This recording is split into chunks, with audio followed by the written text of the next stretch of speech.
Israel और Hamas युद्ध में अमेरिका जहां इजराइल के पक्ष में है, तो वहीं ईरान हमास के समर्थन में खड़ा है। अमेरिका ने इजराइल की मदद के लिए अपने युद्धपोत और एयरक्राफ्ट कैरियर पहले से ही समुद्र में तैनात कर रखे हैं। वहीं ईरान भी कई बार अपनी हाइपरसोनिक मिसाइल और ड्रोन्स का प्रदर्शन कर अमेरिका और इजराइल को आंख दिखाता रहता है। गौरतलब है कि ईरान ने पिछले एक दशक में अपने तर्कश में एक से बढ़कर एक बड़े हथियार इकट्ठा कर लिए हैं और इसी क्रम में ईरान ने कैस्पियन सागर के बेड़े में एक नया अत्याधुनिक युद्धपोत शामिल किया है। इसकी क्षमता अपने आप में जबरदस्त है। तो आइए सबसे पहले इस युद्धपोत के बारे में कुछ खास बातें आपको बताते हैं। राज्य के स्वामित्व वाली IRNA समाचार एजेंसी ने कहा कि इस डिस्ट्रॉयर या विध्वंसक का नाम IRIS डेलामेन है। IRIS का मतलब Islamic Republic of Iran ship है।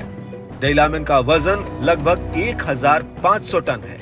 ये डिस्ट्रॉयर 95 मीटर लंबा, 11 मीटर चौड़ा है। डेलामेन 56 किलोमीटर प्रति घंटे की स्पीड से चलते हुए टॉर्पीडो, मिसाइलों और सैन्य उपकरणों को लॉन्च करने में सक्षम है।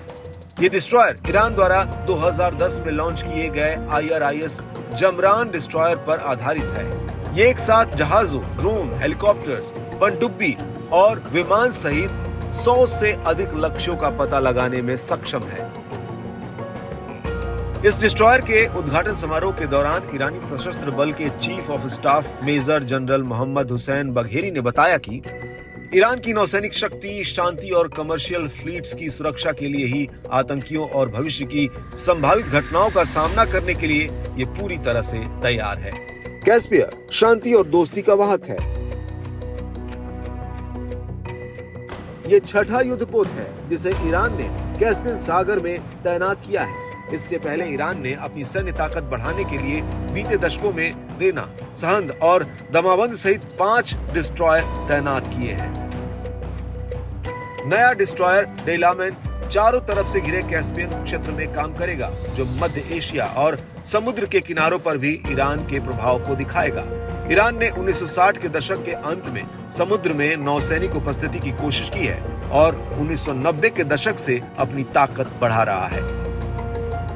अपनी समुद्री ताकत बढ़ाने का ईरान का जोर उसकी भौगोलिक स्थिति के हिसाब से भी है, क्योंकि इसके उत्तर में कैस्पियन सागर और दक्षिण में फारस की खाड़ी और ओमान की खाड़ी है।